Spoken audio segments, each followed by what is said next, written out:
makikita niya yung halaga mo kapag ginawa mo itong step-by-step strategy.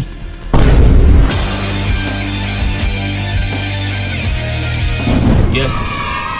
Kung nasa situation ka man sa ngayon na parang wala ka ng halaga pagdating sa partner mo, sigurado utol, nababaliwala ka na ng partner mo. Nae-echopera ka na, hindi ka nagaano kinikibo, hindi ka nagaano kinakausap. Lalong-lalo na dyan sa long distance relationship. Oh. So di ba kung minsan magtataka tayo kung bakit nga ba humahantong sa ganito? And yung unang katanungan talaga din sa sarili natin, ano ba ang kailangan kong gagawin? Okay?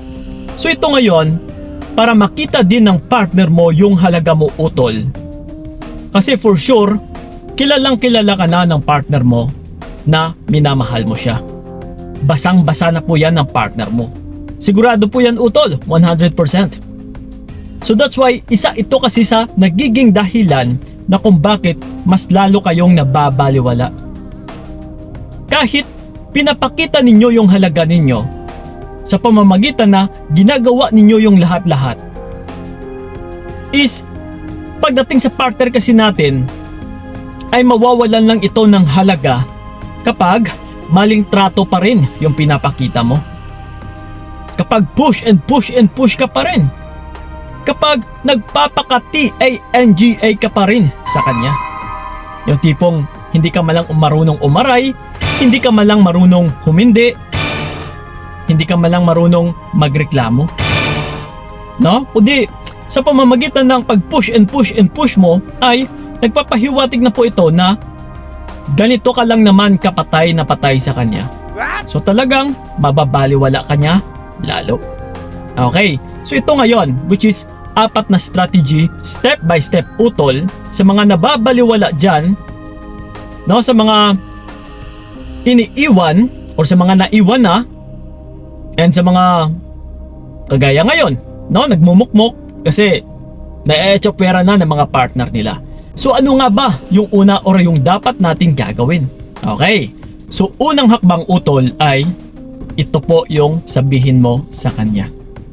Kung long distance man kayong dalawa, i-chat mo siya.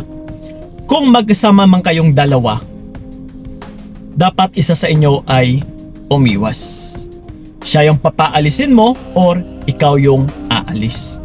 And ito ngayon, dahil nababaliwala ka na niya dahil hindi niya na nakikita yung halaga mo, ito po yung sasabihin mo sa kanya.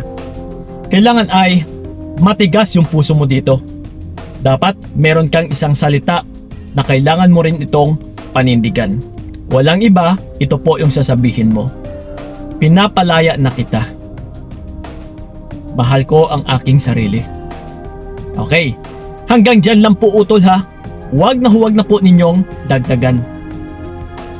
Sa salitang ito, na pinapalaya mo siya, ay parang baliwala lang ito sa partner mo.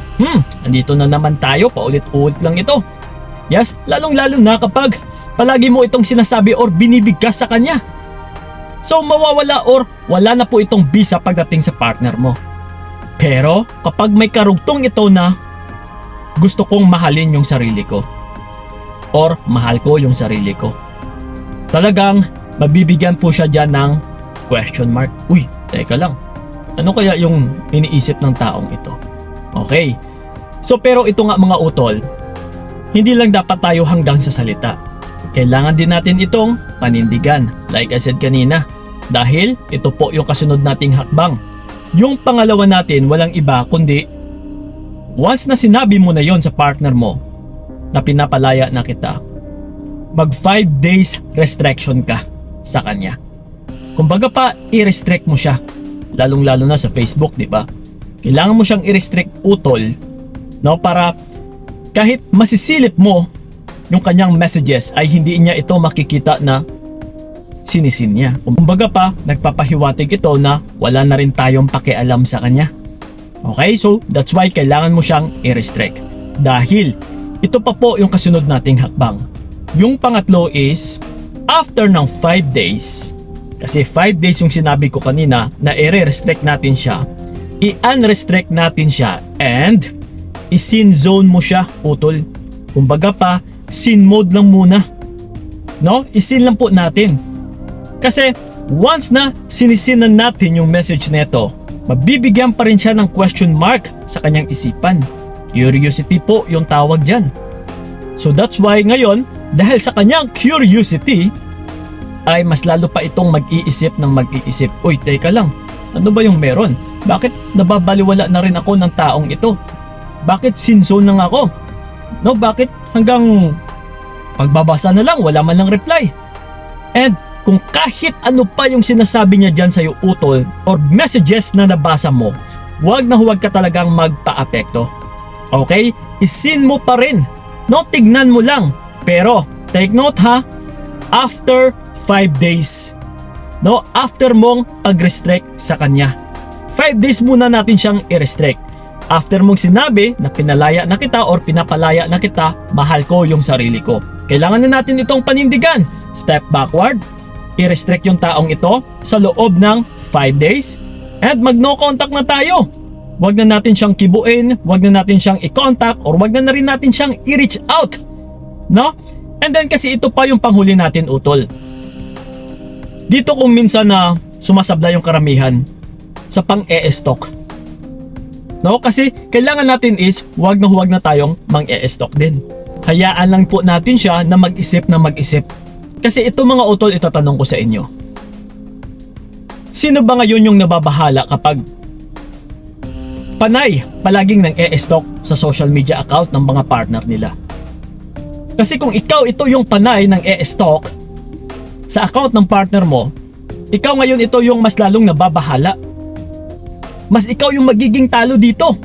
Mas ikaw yung mas lalong mapapraning dito.